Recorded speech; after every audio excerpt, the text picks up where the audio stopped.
আসসালামু আলাইকুম football fans. আমাদের চ্যানেলের আরও একটি নতুন ভিডিওতে আপনাদের সবাইকে স্বাগতম। গত 12ই এপ্রিল নিজেদের খেলা সর্বশেষ ম্যাচটিতে নিউ ইয়র্ক রেড বুলসের বিপক্ষে মাঠে নামে মেসির ইন্টার মিয়ামি। আর সেই ম্যাচটিতে ইন্টার মিয়ামির হোম গ্রাউন্ড নু স্টেডিয়ামে নিউ ইয়র্ক রেড বুলসের সঙ্গে 2-2 গোলের ড্র নিয়ে মাঠ ছাড়ে Inter Miami. New York Red বুলসের সঙ্গে ম্যাচের পরেই ইন্টার মিয়ামির হেড কোচ থেকে পদত্যাগ করেছে হাবিয়ের মাসচেরানো। রেড বুলসের সঙ্গে ম্যাচটির পর এবার মেজর লিগ সকারের আরও একটি ম্যাচ খেলতে মাঠে নামছে নতুন কোচ গুইলেরমো হোরোসের শিষ্যরা। আজকের এই ভিডিওতে আলোচনা করব ইন্টার মিয়ামির পরবর্তী ম্যাচটি কাদের বিপক্ষে এবং ম্যাচটি কবে, কখন, কোথায় অনুষ্ঠিত হবে তা নিয়ে। মূল ভিডিওটি শুরু করার আগে আপনি আমাদের চ্যানেলে প্রথমবার এসে থাকলে চ্যানেলটি সাবস্ক্রাইব করে পাশেই থাকুন।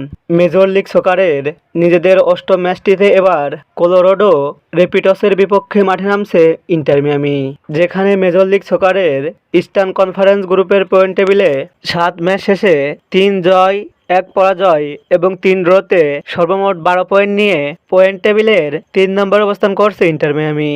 অপরদিকে ওয়েস্টার্ন গ্রুপের পয়েন্ট টেবিলে 7 ম্যাচ শেষে 4 জয়, 3 পরাজয়ে সর্বমোট 12 পয়েন্ট নিয়ে পয়েন্ট টেবিলের 6 নম্বর অবস্থান করছে কলোরাডো রেপিডস। ইন্টার মিয়ামি নিজেদের খেলা সর্বশেষ 5টি ম্যাচের মধ্যে 1টি ম্যাচে জয় এবং 4টি ম্যাচ ড্র করে।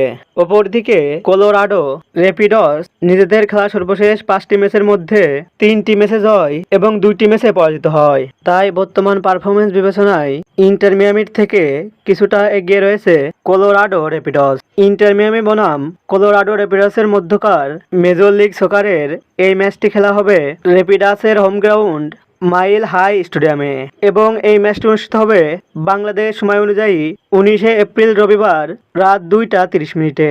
ফুটবলের সকল নিউজ ও আপডেট পেতে আমাদের চ্যানেলটি সাবস্ক্রাইব করে পাশেই থাকুন। ধন্যবাদ।